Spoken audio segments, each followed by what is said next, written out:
Dans cette vidéo, on va voir un cas concret avec ChatGPT. C'est comment ChatGPT va vous aider dans votre recrutement. Si vous ne pouvez pas vous permettre d'avoir un département RH ou alors s'il vous coûte trop cher, eh bien, on va voir comment, avec différentes étapes, ça va vraiment pouvoir vous simplifier la tâche au niveau du recrutement. Bienvenue donc sur la chaîne Business IA. Le but de cette chaîne, c'est de prendre tous les outils, toute la technologie IA et de vous montrer des exemples concrets de comment l'utiliser au service de votre business. On a plusieurs vidéos sur le sujet, on va en faire plein d'autres, donc n'hésitez pas à vous abonner pour voir les différents cas concrets de comment ChatGPT, mais aussi d'autres logiciels IA vont pouvoir vous aider à développer votre business. Ça fait une dizaine d'années que j'ai des entreprises et je me suis toujours occupé de la partie recrutement.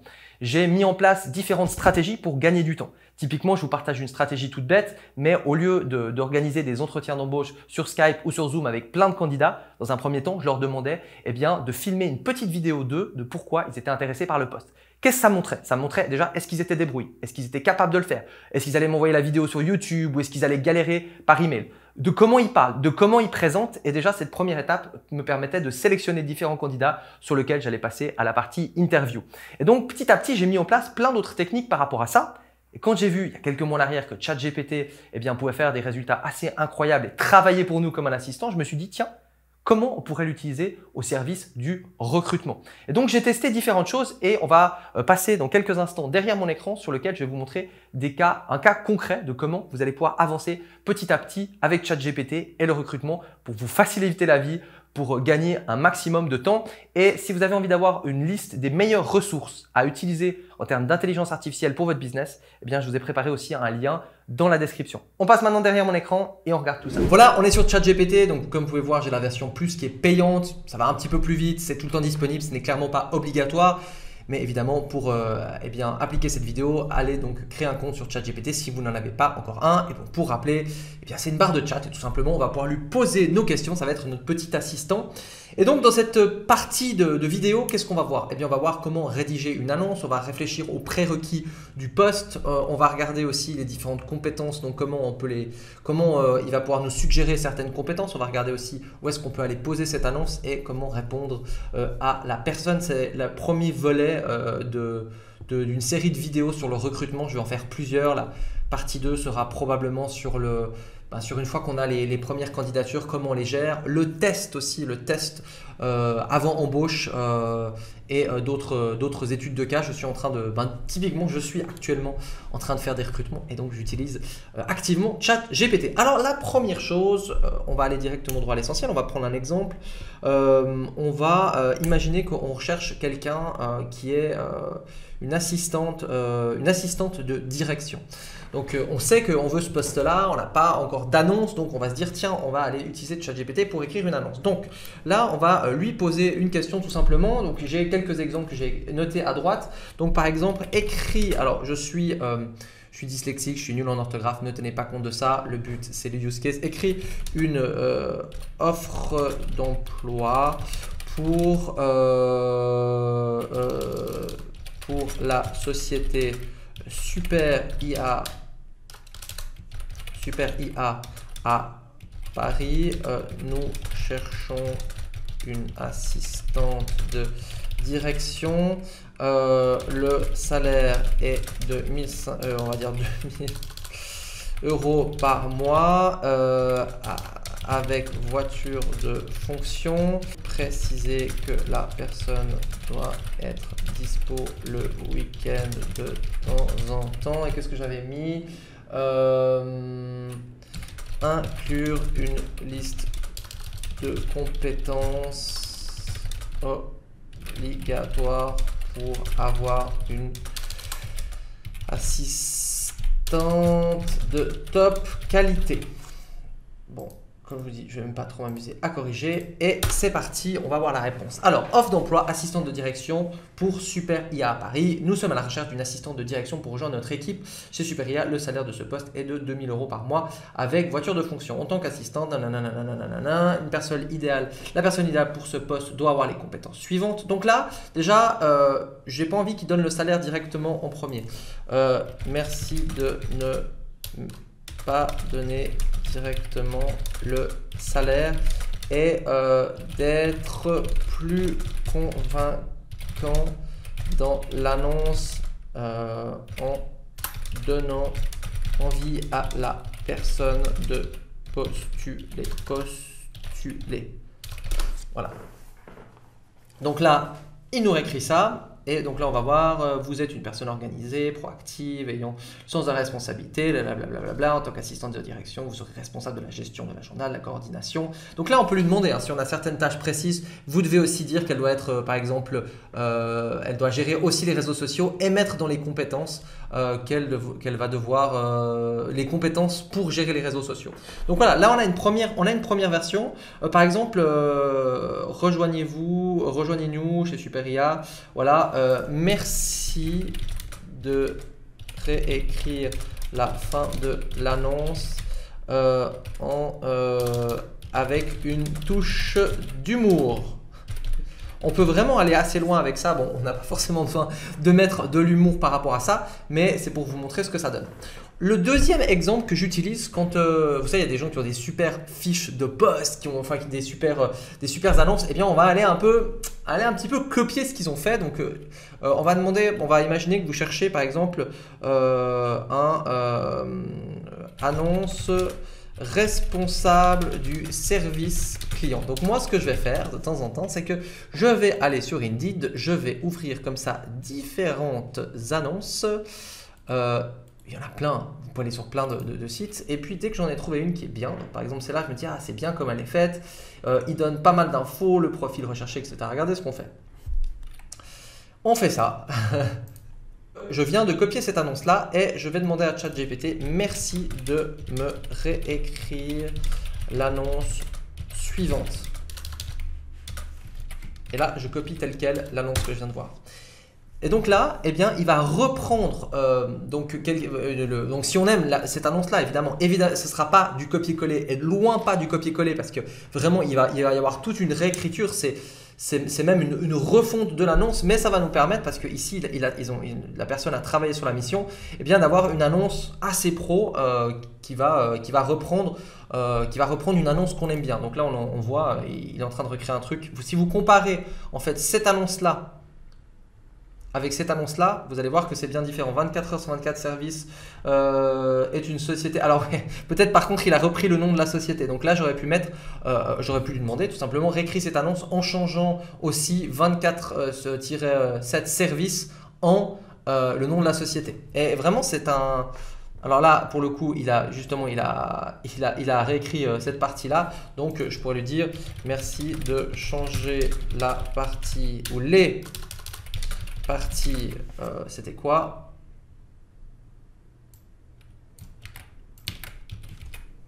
En Neurotech SARL et de mettre une liste à puces des prérequis par exemple. Et donc là, voilà, Neurotech SARL est une société spécialisée dans la recherche et le développement de technologies innovantes. Alors là, il est malin parce qu'en plus, il a deviné ce que faisait Neurotech SARL pour réécrire la chose. Alors, vous l'avez bien compris, il faudra adapter un petit peu l'annonce, mais là, on a des prérequis par rapport à ça, des responsabilités après, et qui sont issus en fait d'une annonce où là, il y a probablement une équipe d'RH qui a fait ça. Donc, bon, pour des postes de responsable, on sait plus ou moins ce qu'on veut, mais pour certains jobs où vous savez que vous devez recruter cette personne et vous savez pas exactement quelles vont être les bonnes exigences, les bons prérequis, peut-être que vous allez lire ça en disant je sais pas moi par exemple ah oui bah oui en effet 3 ans d'expérience c'est bien, ou ah oui être organisé c'est très intéressant. Donc en fait on va pouvoir reprendre ces différents postes. Il y a des centaines de milliers d'annonces sur Indeed et c'est pas du copier-coller, de loin pas. C'est juste qu'en fait on demande, c'est comme si là on avait une assistante à côté de nous, on lui dit bah prends des annonces qui existent actuellement et puis tu t'inspires de ces annonces pour recréer une annonce. Et on peut lui mettre un style direct, on peut tutoyer, on peut vousoyer, on peut faire un style fun, on peut faire un truc plus strict, on peut vraiment aller très très loin au niveau des annonces. Ce qu'on peut faire aussi, c'est qu'on peut rédiger l'annonce en plusieurs parties. C'est-à-dire qu'on peut se dire donne-moi une liste de 10 compétences importantes pour être une bonne assistante de direction. Et là, du coup, on va avoir une question bien précise sur laquelle on va avoir une liste de 10 compétences. On pourrait lui en demander une vingtaine et après, on pourra se dire, bon, bah, celle-ci, on n'en a pas besoin, celle-ci, on en a besoin, celle-ci, elle est pas mal. Par exemple, on se dit compétences de résolution de problèmes. Ah ouais, ça, c'est pas mal. Donc là, on n'y avait peut-être pas pensé. Alors, comment on pourrait mettre ça? Donne-moi une description plus complète de la numéro 4. Je pense qu'il va comprendre. Le numéro 4, c'est compétence de résolution de problème. La compétence de résolution de problème. Donc voilà, on peut vraiment diriger comme on veut. Et donc si demain, vous avez quelqu'un qui, par exemple, quelqu'un qui va gérer votre Instagram, on pourrait même demander quels sont les points les plus importants à contrôler pour recruter une personne qui va gérer un compte Instagram pour un restaurant. Vous voyez, on peut aller vraiment loin. Là, vous pouvez mettre votre métier et puis en fonction de ce qu'il va vous donner, là, vous allez pouvoir assembler. Donc, soit on lui fait écrire une annonce et puis après on remodifie ou alors c'est parfait, soit on lui demande les prérequis, ce qui est important et à partir de là, ça va nous donner une idée. Alors là, on peut l'utiliser dans l'annonce, mais on peut aussi l'utiliser pour le recrutement par la suite en se disant en effet, il faut absolument qu'elle ait la capacité à créer des images de marques qui sont cohérentes ou bien d'avoir une connaissance justement dans la restauration. Et typiquement, bah là, on va un peu plus loin dans la vidéo suivante. Ce sera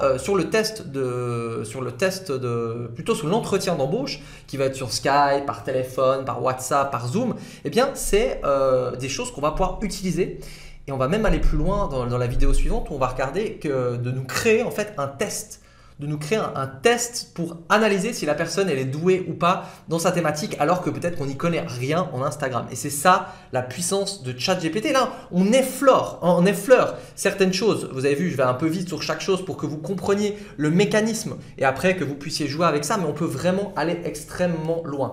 Et on peut imaginer aussi maintenant, admettons la personne a répondu à l'annonce, merci d'écrire un email type pour répondre à une personne qui a postulé pour le job de, je sais pas moi, de programmeur PHP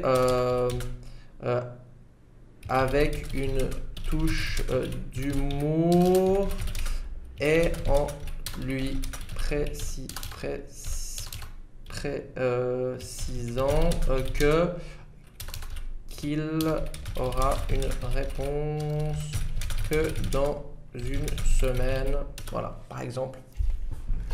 Et regardez ça, nom du candidat, on n'a plus qu'à rebondir chez… là, il n'a pas interprété la société, donc il nous a mis ce petit truc en parenthèse pour qu'on puisse changer. Nous sommes en train de repasser en revue les candidatures. Nous comprenons l'attente est un peu stressante, mais nous sommes sûrs que cela en vaut la peine. C'est génial, c'est génial. Là, on peut lui demander merci de la réécrire. Écrire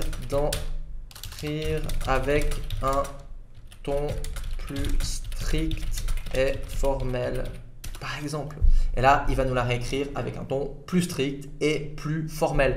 On peut lui dire de retravailler juste la première partie, juste le deuxième paragraphe, de rajouter des choses en plus. C'est vraiment un super assistant ChatGPT qui va vous faire gagner un temps fou. Alors, je ne sais pas si vous êtes dans les RH, si vous êtes déjà dans les RH et une professionnelle du recrutement, vous allez pouvoir l'utiliser pour gagner du temps, pour les textes, pour les réponses. Il faut savoir que ce genre d'outil va être intégré après dans les Gmail, dans tous les outils de réponse. On est au début de cette tendance-là. Et si vous êtes un chef d'entreprise qui n'a pas encore les moyens comme moi de me payer une assistante en RH à 100% dans la société, eh bien aujourd'hui, vous allez pouvoir faciliter largement le recrutement avec cet outil-là qui est vraiment magique, qui compile les informations en quelques secondes, qui va extraire les informations clés d'un métier. Donc voilà, j'espère déjà que cette première partie vous a apporté de la valeur. Voilà, donc cette vidéo, elle est en deux parties pour pas qu'elle soit trop longue. Donc, je suis en train de préparer la deuxième partie. Peut-être qu'elle est sortie quand vous regarderez cette vidéo. Donc, si elle n'est pas encore sortie, abonnez-vous pour ne pas la louper. Et si elle est déjà sortie, eh bien, le lien sera dans la description. Et donc, on va voir qu'on va pouvoir l'utiliser encore plus loin par rapport à notre recrutement. Et là, c'est limité, ChatGPT est limité par mon cerveau, par mes différentes idées. Mais plus je vais avoir d'idées, plus je vais pouvoir développer et plus je vais sortir des vidéos sur le sujet avec des cas concrets de comment l'utiliser au quotidien dans le business. Typiquement, on peut donner un contrat d'embauche et ChatGPT va pouvoir nous aider par rapport à ça. ou on peut éventuellement aussi lui faire rédiger un contrat d'embauche. Alors bien sûr, il faut faire attention dès qu'on rentre dans des aspects légaux, parce qu'on ne sait pas sur quelle juridiction il va se baser. On pourra lui dire un contrat d'embauche pour la France, etc., etc. Mais là, étant donné qu'à la clé, il peut y avoir des potentiels problèmes, faites attention typiquement de faire relire. Après, on peut aussi facilement trouver des contrats d'embauche sur Internet et sur lesquels on peut demander à ChatGPT par rapport à une base légale de l'améliorer. Donc bref, il y a plein de choses à ce niveau-là. On ne va pas parler dans cette série, en tout cas de vidéos, de contrats pour le moment. Mais si plus tard, ça se développe, pourquoi pas. Et donc, si vous avez envie de récupérer la liste des meilleurs outils, c'est dans la description. Si vous avez des questions par rapport à l'entretien d'embauche et par rapport à ce que je vous avais déjà vu dans cette vidéo, c'est dans les commentaires. N'hésitez pas à liker cette vidéo et surtout à vous abonner pour recevoir d'autres vidéos sur comment utiliser l'intelligence artificielle avec votre business. Et je vous dis à tout bientôt.